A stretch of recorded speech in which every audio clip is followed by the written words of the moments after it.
За сайн байцгаана уу? Аяг ТV-гээс мэдчилж байна. За өнөөдөр хамтдаа өнөртөө ус хийж үздэгийн бичлэгийн маань part 2 үргэлжилж байна. За өнөөдөр ямар ус хийж үзэх гэж юм гэхлээр нэг тийм гадаа гоё дулаан орж байгаа болохоор нэг тийм дулаахан аялам тийм зэгсийн нотуудтай. Тэгээд тийм маш зөөлхөн нэмэгдээлэг тийм ус гаргаж авцгаая. За мэдээж бүх одоо брендинг маань үйлдвэрлэгдэж дуусаад хамгийн сүүлийн сав баглаа бодлоо багс байна.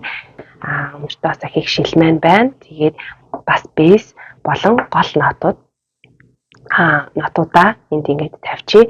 За би болохоор лавендер цэцгийн үнэртэй. Тэгээд нэг тийм зөөлөн цэнгэг одоо агаартай тийм ус хийх гээд ерөнхийдөө 3 төрлийн нот бэлдсэн. Нэг бэстэй ингээд бэлдсэн сууж ин. За бүгдээрээ ажилдаа орцгоё. Юуны түрүүнд бэснээсээ савныхаа 2/1-т хийчээ. 2/1-ээр хийхэд болох байх. Одоо мэдээж туршилт учраас бүр амар дүүрэн хийгээд хэрэггүй бах тий. Хийж үзцгээе бүгдээрээ. Тэгээд 2/1-ээр бэсээ хийгээд араас нь гол нотоо 10-15 туслыг хийн. За би бол нэг амар хурц өнөр тийм дуртай биш учраас 10 туслыг хийчээ. 4 5 6 7 8 10 тусал хангалттай байх. 10-15 тусал. За дараагийн нийтлэл нотносоо 10-15 тусал. За би энэс нэг 15 туслыг хийчихье гэж бодож байна. 4 5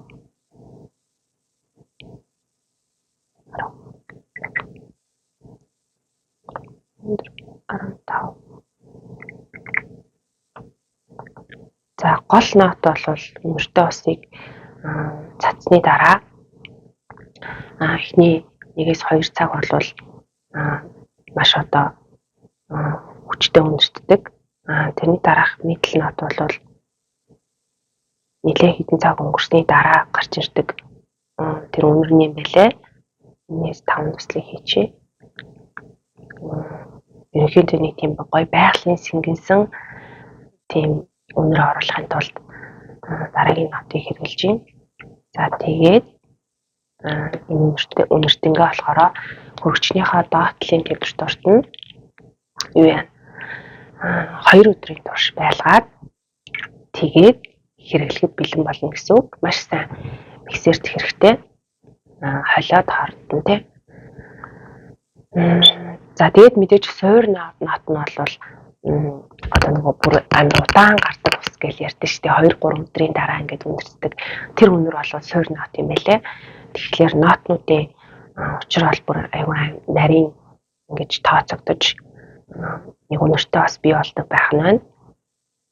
За маш сайн хасны дараа ерөнхийдөө 2 өдрийн дараа би энэ усаа өдөр тутамдаа хэрэглээд явж болно. Гэхдээ одоо би та нартайгаа үнэртэнгээ тестэлж үзье. Ерөнхийдөө миний хүссэн үнэр бол яг тийм байгалийн цэцгийн лавендер цэцгийн үнэртэй маш зөөлөн үнэр гарч ирэх хэрэгтэй.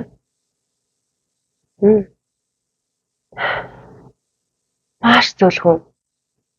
Баадгүй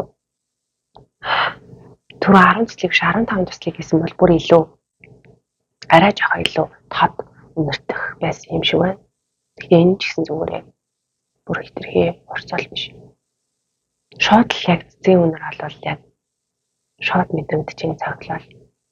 Энийг тийм гоё. Байгальд байгаа шиг мэдрэмжээр шууд орж ирж байна. Надад бол аюу таалагдж байна. Маш таалагдж байна. Тэгээ тийм гоё цэнгэг үнэр бол яалтч үнэртэж байна. Тэгээд би ингээд нэг үнэртэй бас хийхээр одоо ингээд хийсний дараа амар гоё мэдрэмж аваад байгаа. Ийм юмны том зүйлийн ард гарсан юм шиг аюу гоё мэдрэмж өгдөг юм байлээ. Тэгээд нэг хийх хүсчээсэн дуртай яг зөв зүйлээ олсон юм шиг санагдсан. Тэгээд та нар маань ч гэсэн хэрэг ингээд туршиж үзмээр ахын бол бас доор комент хэсэгт бичиж үлдээгээрэй те. Ханаас яаж ингэж авах талаар бас зааж өгч болно. Солонгост байдаг хүмүүст бол бүр амар хэлбэрээр иймэрхүү зүйлийг гэр бүлийнхаа хайртай дотны хүмүүстэйгээ хамтдаа өөрийнхөө дуртай үнэрийг ингээ хийгээд гаргаж авахд бол айгүй сонирхолтой цагийг гоё зөв өнгөрөх юм шиг санагцсан. Тэгээд Bloom нэртэй бас сайн ингээ үлхийдээ авлаа. Надад бол амар таалагдж байна. Тэг би ер нь нэг тийм цэцгийн үнэрт тийм дуртай төрлийн хүн байгаагүй. Гэсэн хэдиж хүний нэг юм үнэрний одоо ингээд таашаах мэдрэмж нь ингээд цаг ямагт өөрчлөгдөд юм шиг надад санагдсан. Урд нь бол юм жимс чихэрлэг үнэрт дуртай байсан бол одоо ингээд баг багаар нэг тийм байгалийн үнэр рүү яваад байгаа юм шиг үлээ. Цэцгийн үнэр бас их гоё анхаарал татаж эхэлж байгаа. Тэгээд энэ бол миний анхны цэцгийн үнэртэй бас байлаа. Тэгээд цаашдаа зөндөө олон гоё цэцгийн үнэртэй устай болохыг хүсэж байна. Тэгээд хамтдаа байсан та нартай бас маш их баярлалаа. За мэдээж бичлэг маань таалагдах юм бол лайка бити харамлаарай. Бас мэдхийг хүссэн танд бас таалагдахгүй зүйл ч юм уу те таалагдж байгаа зүйл хам бол комент хэсэгт бичиж бас санал бодлоо хуваалцаарай. Чи ярих юм уу би ярих юм уу хуваалцаарай. Тэгээд бүх зүйлд нь амжилт хүсье. Надтай хамтдаа байсанд баярлалаа. Баяртай.